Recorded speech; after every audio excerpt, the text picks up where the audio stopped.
Notre séquence, il sera consacrée surtout à la réponse immunitaire, mais on va s'intéresser surtout au soutien et appui. Il est subdivisé en deux parties. La première partie, il sera consacré à un certain nombre d'exercices qui s'intègrent dans ce qu'on appelle la restitution organisée ou la restitution de connaissances. Et la deuxième partie, au raisonnement et communication écrite et graphique. Ala barakatillah. Premièrement, comme vous savez, les composantes de l'évaluation est subdivisée en deux parties. La première partie, la restitution des connaissances. Elle représente 25% de l'examen de baccalauréat, alors que la deuxième partie, elle est consacrée à ce qu'on appelle le raisonnement scientifique et la communication écrite et graphique. Elle représente dans l'examen du baccalauréat et surtout aussi dans les contrôles qui sont prodigués par vos professeurs, elle représente 75%. On va commencer dans la première partie par la restitution des connaissances. Qu'est-ce qu'on veut dire par restitution des connaissances? C'est une évaluation ou un examen de la maîtrise, de la maîtrise des connaissances acquises dans l'un des 6 chapitres du programme. Comme vous savez, pour la SVT, il y a 6 unités ou 6 chapitres et l'évaluation qui est consacrée à la restitution des connaissances, il repose sur l'un des 6 chapitres. Dans cette évaluation, on procède à l'utilisation des tests, dits tests objectifs. On va voir qu'est-ce qu'on veut dire par test objectif ou exercice objectif. Les tests objectifs sont les suivants. Il peut être un QCM, un question, à choix multiple, des questions à choix multiples, ou bien on peut vous proposer des questions vraies ou faux. On peut aussi vous donner des exercices ou des questions de connexion ou d'appairage. Connexion, connexion et d'appairage entre deux éléments ou deux groupes. On va voir des exemples dans les réponses immunitaires. On peut vous proposer dans la restitution toujours de connaissances des questions de classement en classe des éléments. Vous allez voir un exemple. On peut vous proposer aussi des questions à réponse courte. On vous demande de donner des réponses courtes, des définitions, des théories, des légendes de schémas, etc., etc. Donc, voilà les différents tests objectifs qui sont utilisés dans la restitution des connaissances. On va vous proposer un certain nombre d'exercices qui s'intègrent dans cette restitution des connaissances. Premier exercice. Définissez les notions suivantes. Je vais vous proposer un certain nombre de concepts ou notions. Système immunitaire, organe lymphoïde, lymphe, complexe majeur d'histocompatibilité, autogreffe. Voilà un certain nombre de concepts et on vous demande de définir, c'est-à-dire de donner une définition qui sera selon un niveau de formulation bien précis. On commence par le système immunitaire. Si je vous demande de définir le système immunitaire, vous allez me dire, un système immunitaire, c'est quoi? Vous allez vous poser cette question. Et grâce à ce que vous avez étudié avec vos profs, vous allez essayer de donner la définition. La définition est la suivante. C'est un système, comme le système nerveux, système musculaire, formé de quoi? Formé d'organes, dites organes lymphoïdes, de cellules, des cellules dites cellules immunitaires, et de molécules. Je vais vous proposer un exercice chez vous. Vous allez tracer un tableau.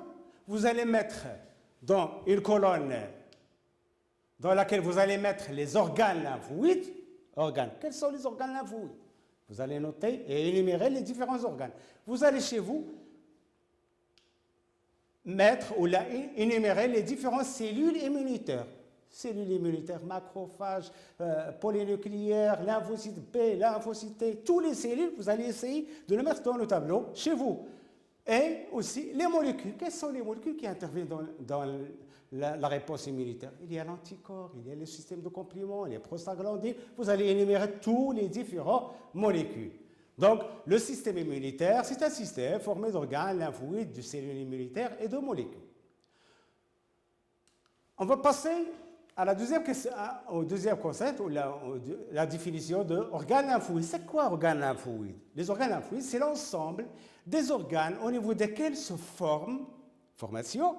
regroupent les cellules immunitaires. Quels sont ces différents organes lymphoïdes? Je vais vous donner un petit moment pour répondre. Les organes lymphoïdes sont 1, 2, 3. Voilà un schéma qui va vous présenter les différents organes. Il y a le thymus, il y a la rate, les ganglions, des ganglions ici, des ganglions là, il y a la moelle osseuse, il y a les amygdales, ce sont aussi des ganglions lymphatiques.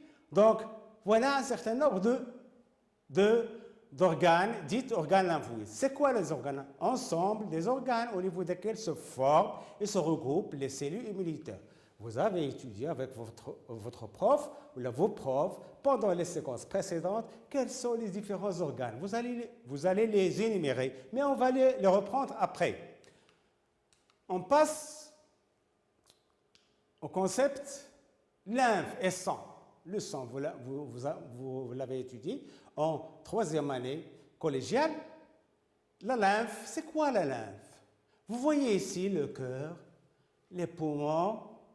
Il y a la circulation dite circulation systémique, il y a la circulation dite circulation pulmonaire, systémique ou la grande circulation ou la circulation générale, mais il y a aussi des veines qui drainent ou qui transportent un certain nombre d'éléments qui interviennent dans la réponse immunitaire. Il y a les capillaires lymphatiques qui drainent. Les capillaires lymphatiques à côté des capillaires sanguins, des capillaires lymphatiques aussi à côté des capillaires sanguins. Il y a aussi des veines, il y a des vaisseaux sanguins, des vaisseaux lymphatiques. Donc, la lymphe, c'est quoi? C'est un liquide jaunâtre dont la composition est analogue à celle de plasma. La composition chimique surtout.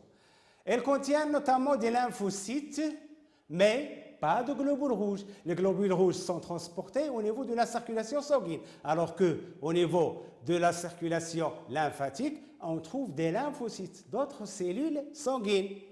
Ils jouent le rôle, surtout, dans le drainage, le transport des pathogènes, les éléments infectants, vers les ganglions lymphatiques. Au niveau des ganglions lymphatiques, il y a la réponse immunitaire qui se réalise. On passe à l'immunité naturelle, toujours dans la restitution des connaissances.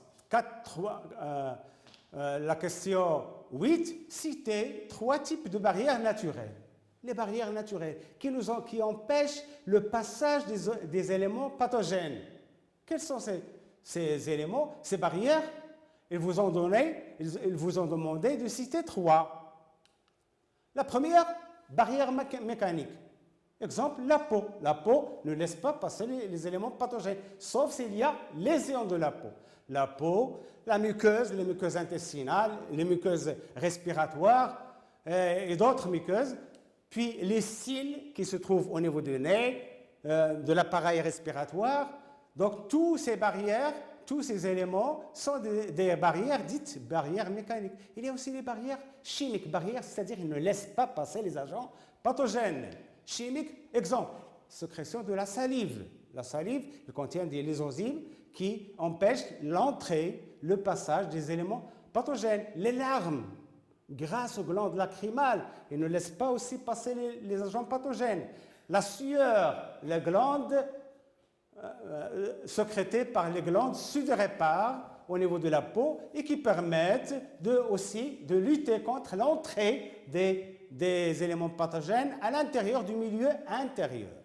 Puis, je passe, c'est écologique. On parle aussi des éléments ou bien de barrières écologiques. Exemple, la flore bactérienne. Il y a une flore qui vit en symbiose avec notre organisme, qui ne pose pas de problème, mais qui, par compétition, élargissent sur les agents pathogènes et ne laissent pas passer ces agents, je m'excuse, au niveau du milieu intérieur. Neuvièmement, question citez les 4 manifestations d'une réaction inflammatoire. Une réaction inflammatoire. Lors d'une lésion, qu'est-ce qui se passe? Une lésion de la peau, qu'est-ce qui va se passer? Les 4 manifestations. Il y a aussi, vous voyez qu'il y a une rougeur devient rouge. La partie inflammée, où il y a inflammation, devient rouge. Pourquoi? Parce qu'il y a ce qu'on appelle une vasodilatation locale, une augmentation de l'épaisseur des vaisseaux. Et le passage, il y a un flux sanguin qui permet cette rougeur. Il y a le gonflement au niveau de l'inflammation, passage du plasma dans les tissus. Puis, il y a la chaleur liée due à la diminution du flux sanguin local et aussi une douleur, elle est due à l'excitation des nerfs sensitifs. Je passe un peu plus rapidement. On vous demande de résumer en 3 étapes les réactions inflammatoires. Qu'est-ce qui se passe dans ces 3 étapes? Lorsqu'il y a une lésion par un élément donné, qu'est-ce qui se passe? Vous voyez la différence au niveau de la lésion, ce qui se passe. Donc, grâce à ce schéma, on vous propose un schéma et vous allez essayer de déterminer les étapes de réaction inflammatoire. La première étape, la lésion du tissu. Qu'est-ce qui se passe après la lésion? Il y a libération des médiateurs chimiques. Vous les connaissez, ces médiateurs, et vous devez les connaître. Ce sont l'histamine et prostaglandine et complément. Chacun intervient dans la réponse inflammatoire. Il y a aussi une vasodilatation. Vasodilatation, augmentation de l'épaisseur des vaisseaux. Vasodilatation, diminution du débit sanguin, augmentation de la perméabilité des vaisseaux et passage des phagocytes, qui sont les polynucléaires, et les macrophages vers la partie où il y a lésion. Et ce passage se fait grâce à des éléments qui sont passés par perméabilité vers la partie lésée. Ces éléments, par exemple, le C5A, c'est le complément qui permet un chimiotactisme et une diapédèse, un passage à travers les vaisseaux vers la partie lésée. Après, il y a les phénomènes qui sont réalisés ici grâce à des phagocytes qui sont passés, qui ont traversé la paroi des vaisseaux. Ce sont des phagocytes. Donc la troisième phase, l'ingestion des agents pathogènes et des débris cellulaires par les phagocytes. Quels sont les phagocytes? Les macrophages et les microphages. Ce sont les granulocytes neutrophiles. Et après, il y a cicatrisation grâce à des substances qui sont passées aussi à travers les vaisseaux vers cette partie-là pour permettre la cicatrisation de tissu. Toujours dans la première partie, on va passer à un élément très important et vous devez le connaître. C'est le système, les gènes de complexe majeur d'histocompatibilité. Quels sont les gènes? Ces gènes, il y en a 1, 2, 3. Des gènes A, B, C, ou des gènes D, DR, DQ et DP. Ils se situent où? Au niveau du chromosome 6. Le chromosome 6, c'est dans la petite partie du chromosome 6. Le centromère, les locus, c'est-à-dire la partie où il y a les gènes codants pour la synthèse des protéines de complexe majeur d'histocompatibilité appelé CMH. On va le revoir et le revoir dans d'autres exercices. Vous voyez que pour les gènes, il est polymorphe, plusieurs allèles. Par exemple, le gène B, ils ont énuméré 50 allèles. Pour DR, 45. Donc, il y a les gènes qui codent pour le CMH de classe 1, qui se trouve sur toutes les cellules à noyau, et les gènes qui codent pour la synthèse de CMH sur les lymphocytes et les macrophages de classe 2. On va revoir ça et on va le fixer. C'est très important pour vous, chères apprenantes et chers apprenants. Donc, c'est quoi le gène d'histocompatibilité ou les gènes de complexe majeur d'histocompatibilité? C'est l'ensemble des gènes qui contrôlent les marqueurs membranaires CMH. Tous les gènes sont caractérisés par 3 propriétés majeures. Quelles sont ces 3 propriétés? Le polymorphisme, plusieurs allèles, la codominance entre les allèles, et l'étroite liaison, c'est-à-dire qu'ils se situent au niveau de un seul chromosome, ils sont liés. Les gènes qui codent pour la synthèse, pour le complexe majeur d'histocompatibilité, sont des gènes liés. À signaler aussi qu'une partie de CMH1, elle est codée par un gène qui se trouve sur le chromosome 15. On va le voir après. Je vais vous présenter et vous proposer un exercice dans lequel on vous propose une image et on vous demande de représenter cette image. Elle représente un schéma de la structure. Ce n'est pas la réalité, c'est une représentation de la réalité de la structure d'un anticorps. Décrivez cette structure. On vous demande de décrire cette structure. C'est quoi? C'est un anticorps. Je reviens au cours qui a été proposé par mon professeur. Donc, on a vu un certain nombre d'anticorps, IgG, IgM, IgD, IgE, IgA. C'est la représentation d'IgG, structure d'un anticorps, parmi les anticorps. Qu'est-ce qu'il y a dans cet anticorps? Pour le décrire, on voit qu'il y a une région constante, donc il y a 4, 1, 2, 3, 4 chaînes peptidiques. Dans ces chaînes peptidiques, il y a des régions constantes qui se trouvent dans tous les anticorps, mais il y a des régions qui sont variables, qui varient d'un anticorps à un autre, selon et qui peut reconnaître le déterminant antigénique ou antigène par des sites de fixation où se fixe ou se lie l'antigène. Ça s'appelle l'épitope. Donc, région variable, région constante, et ces chaînes sont liées par des ponts des sulfures, formés par des molécules de soufre. Et ces 4 chaînes, il y a des chaînes légères, appelées light, et des chaînes lourdes, en anglais, heavy. Mais cet anticorps, quelle est sa fonction? Il permet de reconnaître l'antigène, premièrement, déterminant antigénique, puis il peut agir par fixation de facteurs de complément grâce à un site où il peut y avoir fixation de facteurs de complément. Et vous savez ce que fait le système de complément par voie alterne ou par voie classique? Puis il y a le site de fixation sur les macrophages. Les macrophages, ils permettent la phagocytose. Le facteur de complément, il permet la formation de complexes d'attaque membranaire. Donc, voilà l'anticorps. Mais, en résumé, l'anticorps, la description est la suivante. L'anticorps comporte 4 chaînes polypeptidiques ou peptidiques, 2 chaînes lourdes et 2 chaînes légères. 2 régions, une constante et une autre variable.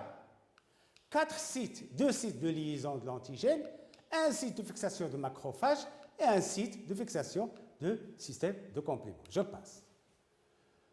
Un autre type d'exercice qui s'intègre dans ce qu'on appelle la restitution de connaissances. Cochez les propositions correctes. Donc, les organes lymphoïdes centraux, thymus, ganglion, rate, moelle osseuse. Un petit moment pour réfléchir. Les organes lymphoïdes sont. Alors, ce schéma vous permet de déterminer ces éléments. J'espère qu'il sera très clair. Il y en a les organes lymphoïdes primaires, les organes lymphoïdes secondaires. Donc, les organes lymphoïdes primaires ou centraux sont thymus et moelle osseuse. Et les organes lymphoïdes périphériques sont les ganglions, la rate, l'appendice. Donc, la réponse juste, thymus, moelle osseuse. Les organes lymphoïdes périphériques, appendice, rate et ganglion. Je passe. Cochez la proposition, toujours dans le même exercice. Cochez la proposition correcte. Le complexe humain. C'est quoi le complexe humain? Il est formé par l'antigène et l'anticorps. Il se forme par liaison entre lymphocytes T, C et les antigènes? Non. Entre le complément et les antigènes? Non. Entre le complément et les anticorps? Non. Entre les anticorps et les antigènes. Alors, le complexe humain. La mémoire immunitaire, c'est quoi la mémoire immunitaire? Elle se manifeste par des anticorps qui persistent longtemps à forte dose dans les tissus. Non, les anticorps, ils ont une durée de vie bien précise. L'antigène qui reste dans le sang pendant longtemps, c'est l'antigène IgG. Il vit à peu près 25 jours. Donc, la mémoire immunitaire, elle ne se manifeste pas par des anticorps. Elle ne se manifeste pas par des plasmocytes qui sécrètent pour de longue durée de forte quantité d'anticorps. Elle se manifeste par des lymphocytes qui sont spécifiques, qui persistent longtemps dans le corps. Donc la mémoire, lorsqu'il y a première infection, il y a formation d'une mémoire, ce qu'on appelle une mémoire immunitaire. Lorsqu'il y a une réinfection, c'est-à-dire une deuxième infection, les lymphocytes agissent parce qu'ils restent dans le corps et ils ont une mémoire de l'agent infectant. Donc la réponse juste, c'est, je m'excuse, la réponse juste, c'est les lymphocytes qui persistent longtemps dans le corps. Donc ce schéma, je pense qu'il est clair. Le premier contact de l'antigène, formation de cellules des lymphocytes, multiplication et différenciation des lymphocytes et réponse primaire, puis la multiplication des cellules, dites cellules qui seront désignées comme cellules mémoire. Après un deuxième contact avec l'antigène, vous voyez qu'il y a un grand nombre de cellules qui agissent. C'est pourquoi vous allez voir que la réponse immunitaire après le deuxième contact, elle est très élevée et en plus qu'elle est très rapide. Vous allez voir. Donc, cochez la proposition, la sérothérapie est un moyen de soutien de ce système immunitaire qui procure au corps une immunité active contre les antigènes. Non, elle n'est pas active, elle est passive. La sérothérapie, c'est quoi? C'est lorsqu'on donne du sérum à un individu. On lui donne le sérum. Le sérum, c'est-à-dire qu'il contient des molécules. Quelles molécules? Des anticorps. En ce moment-là, il y a des individus qui ont guéri grâce au problème, au virus corona en Chine. Grâce à quoi? Grâce à des anticorps qui ont été administrés à une personne d'autre. Ces anticorps, ils ont été repris ou relevés d'un individu atteint de virus corona, puis ils ont été administrés à cette personne, puis il a guéri. Grâce à quoi? Grâce à des anticorps, une protection instantanée contre l'antigène grâce aux anticorps qui se trouvent dans le sérum. On passe à la 6e question. Les lymphocytes T reconnaissent les cellules infectées suite à la liaison. Donc, les lymphocytes TC, c'est-à-dire cytotoxiques, comment ils reconnaissent les cellules infectées? Ils les reconnaissent grâce au récepteur T et marqueur CD4 avec le déterminant antigénique et le CMH1, ou récepteur T et marqueur CD8 avec le déterminant antigénique et le CMH1, récepteur T, marqueur CD4 avec le déterminant génétique CMH2, et la dernière, du récepteur T et de marqueur CD8 avec le déterminant antigénique CMH2. Donc c'est très difficile de choisir la bonne réponse. Mais pour choisir la bonne réponse, il faut revenir à un schéma que vous avez étudié avec votre prof. LTC reconnaît le déterminant antigénique lié au CMH. Quel CMH? CMH1, présenté par les CPA, c'est-à-dire les cellules présentatrices d'antigènes, en plus de la cellule infectée. Il le présente à côté, accompagné du CMH1. À qui? Au TCR, c'est-à-dire le récepteur de cellules de cellules T cytotoxiques, mais accompagné d'un corécepteur. Un corécepteur qui est le CD. Pour la LTC, le CD8. Donc CD8, CMH1, déterminant antigénique, TCR. La réponse juste est B. Du récepteur T, marqueur CD8, avec le déterminant antigénique et le CMH1. Toujours dans la restitution des connaissances, on vous propose un schéma, ou là une image. Vous allez essayer de résumer. Il vous demande de résumer la figure suivante. Qu'est-ce qu'il y a dans cette figure? Il y a thymus, moelle osseuse, lymphocyte B, ganglion. Il y a le système lymphoïde ou les organes lymphoïdes. Donc, il y a des cellules et des organes. Pour résumer, vous voyez qu'il y a formation. Qu'est-ce qui se forme ici au niveau de ganglion, de la moelle osseuse? Il y a la formation et maturation des lymphocytes B. Seulement formation des lymphocytes T. Les lymphocytes T, pour arriver à leur maturation, ils passent au niveau du thymus. Puis, après, ils se regroupent et seront stockés dans les ganglions lymphatiques. Donc, les lymphocytes T se forment et arrivent à leur maturation et se stockent dans les parties qui ont été désignées. Aussi, les lymphocytes B, ils se forment au niveau de la moelle osseuse, ils arrivent à leur maturation dans cette moelle osseuse et ils seront stockés dans les ganglions lymphatiques. Donc, ainsi,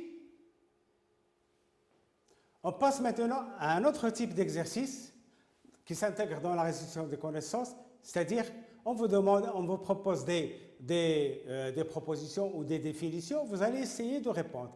Donc, l'autogreffe, c'est quoi l'autogreffe? Le donneur, dans ce cas de greffon, est lui-même le receveur.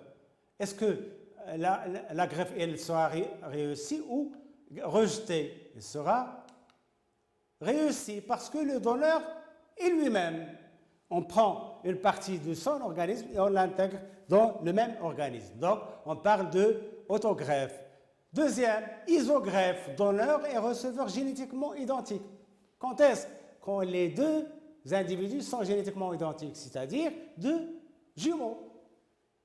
La greffe, elle sera réussie. L'allogreffe, le donneur et receveur appartiennent à la même espèce, mais génétiquement différents. Dans ce cas, la greffe, elle sera rejetée. Et le xénogreffe, le donneur et receveur appartiennent à deux espèces différentes, la greffe sera rejetée. Je passe.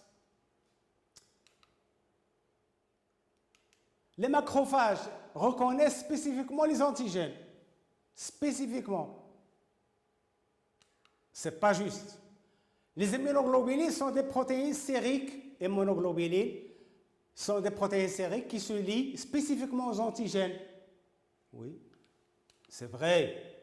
Les histamines se fixent sur les membranes des cellules cibles pour former le complexe d'attaque membranaire. Le complexe d'attaque membranaire est formé par le système de complément. C'est faux. Et la phase de sensibilisation allergique, quand il y a une allergie, il consiste en la fixation des anticorps spécifiques de l'allergène aux membranes des mastocytes et des basophiles. C'est une réponse vraie. Ainsi, je vous ai présenté un certain nombre d'exercices ou de tests dits objectifs qui s'intègrent dans la restitution des connaissances. Cette partie-là, aux problèmes ou aux examens de baccalauréat, elle représente à peu près 25%, c'est-à-dire 5 points pour la section SVT. Merci, chers apprenants et chères apprenantes.